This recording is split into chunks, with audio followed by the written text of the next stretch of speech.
আসসালামু আলাইকুম। আমি এখন আছি একদম তিস্তা নদীর পাড়ে। আপনারা দেখতে পাচ্ছেন একদম তিস্তা নদীর ঘাটে আমি রয়েছি। ঘাট বলতে একদম নদীতে। এটা হলো তিস্তা পুরাতন ব্রিজ। আমার পিছনে সামনে যেটা দেখতে পাচ্ছেন ওটা হলো নতুন ব্রিজ। আসলে পানি যেভাবে ঢুকতেছে, আমি যদি ক্যামেরাম্যানকে বলি পানি দেখাতে, পানি যেভাবে ঢুকতেছে ভাই আপনারা কল্পনা করতে পারবেন না। এখানে আসলে আপনাকে নিজেকে ভয় লাগবে। মানে ভারতের গজল ডোবা যে বাঁধগুলো ছিল সব বাঁধগুলো খুলে দিয়েছে এবং আমাদের তিস্তা ব্যারেজের যে 46 না 48টি বাঁধ ছিল সবগুলো খুলে দেওয়া হয়েছে। আপনারা শুধু পানিগুলো দেখুন কিভাবে পানি ঢুকতেছে। এটা হলো তিস্তার একদম মেন নদী, বলা যেতে পারে একদম মেন নদী তিস্তা। যেভাবে পানি ঢুকতেছে এইভাবে পানি ঢুকলে নিম্ন অঞ্চল যেগুলো আছে এখন তো প্লাবিত হয়েছে, এর থেকে আরো বেশি প্লাবিত হবে।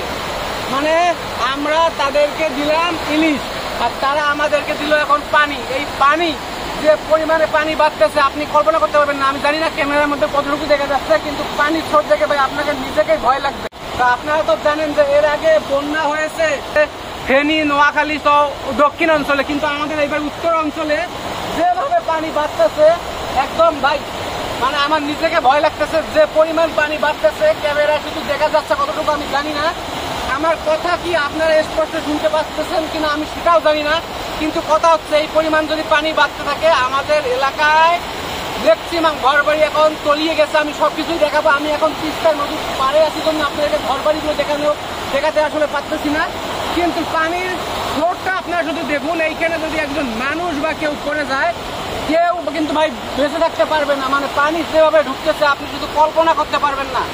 ঘটনা হচ্ছে তিস্তা নদীর যে পানি বাড়তেছে এই সময় আমি যেটা শুনলাম ওই এলাকার অনেকজনের কাছে ময়মুরব্বীর কাছে কথা বলে যেটা জানতে পারলাম যে এই সময়ে এই মৌসুমে কখনোই পানি হয় না। আমাদের এইদিক প্রতি বছর 2 থেকে 3 বার করে বন্যা হয়, কিন্তু এই সময় কখনোই বন্যা হয় না। এক কথায় একজন চাচা মুরব্বী তিনি বললো আমাকে যে 1971-এর আগে এইরকম পানি দেখেছে, এর আগে তিনি এইরকম পানি দেখেননি। আর এই 2024 সালে এই সময় এই পানি দেখলো। এইটা কি মাস চলতেছে, বাংলার ভাদ্র না অগ্রহায়ণ মাস চলতেছে, আমি একটা জানা নেই, ভুল ত্রুটি হলে ক্ষমা করে দিবেন। কিন্তু এই সময় পানি কখনোই বাড়ার কথা না।